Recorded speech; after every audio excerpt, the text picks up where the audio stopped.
You're probably familiar with Ezekiel's vision about fishermen standing on the shores of the Dead Sea and fishing. But you probably aren't aware of how closely this is tied into the Sea of Galilee. Now, in Ezekiel's vision, water flows into the Dead Sea from the temple in Jerusalem, which is facing east. If you've ever driven the roads between the Temple Mount and the Dead Sea, you'll know that the roads are very windy because of the mountains.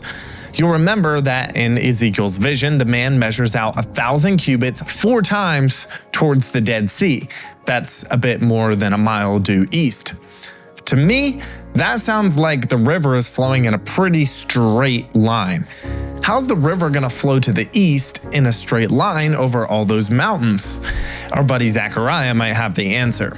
He states in chapter 14 that when his feet touch the Mount of Olives, it will be split and a huge valley will be created.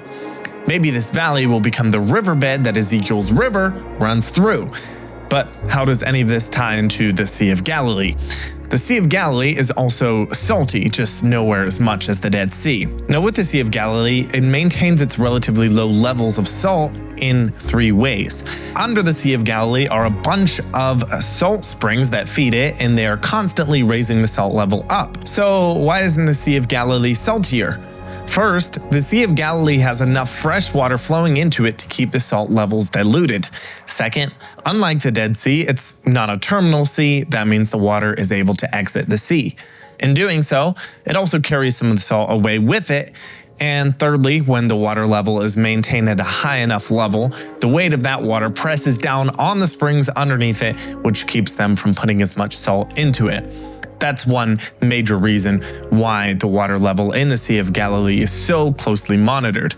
If the water levels get too low, it's possible for the Sea of Galilee to actually turn into a saltwater sea.